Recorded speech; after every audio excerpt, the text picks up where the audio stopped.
might have any questions. Governor, statewide, how do you quantify or how do you determine the progress is being made and what you see in terms of cleanup and things of that nature? Well, right now what we see, we do quantify it with cleanup, but we also we're working on things like those that are still in shelters, and those are problems that we work on, and we're working on this with the mayor, so every area is different. Every location is different.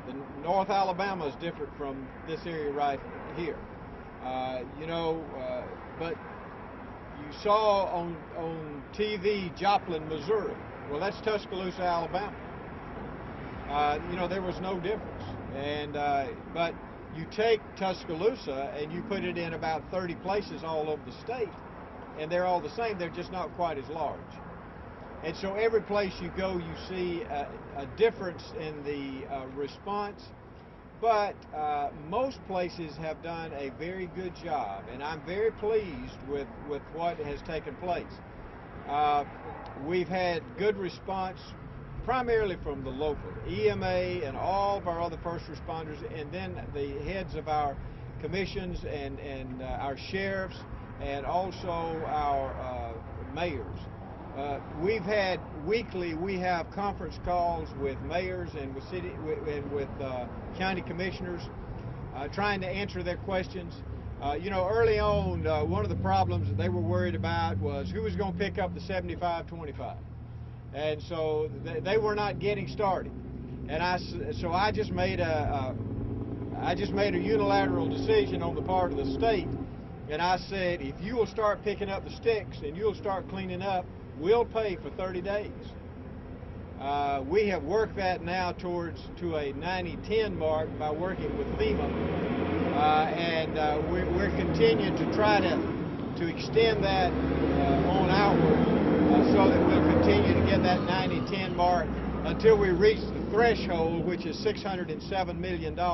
When we reach that threshold, the cleanup, the A and B part, well, mainly the A part of the debris, will automatically become 90-10, and we won't have to worry about it.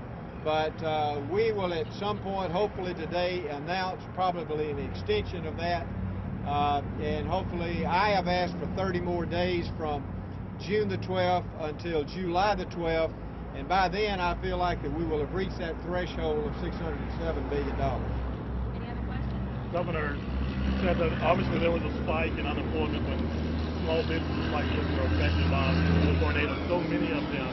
Do you expect that spike to go down quickly? What from a state level is going to contribute to that?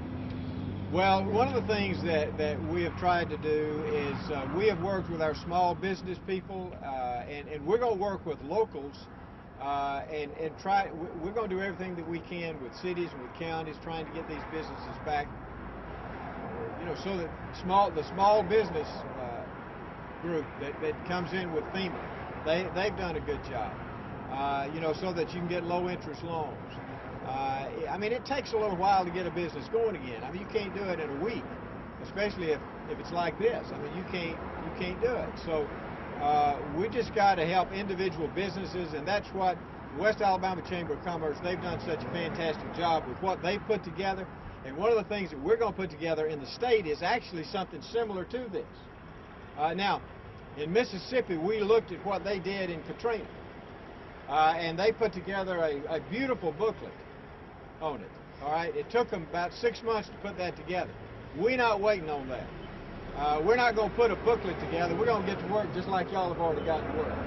The important thing is getting the job done, not putting some great booklet together. They only put into effect 30% of what was in that book. So we're not interested in that. We're interested in getting the job done rather than talking about it. And that's what y'all been doing, and thank y'all. One quick question. All right? How is this going to affect future revenues, future budgets? You get all this destruction, you get less revenue.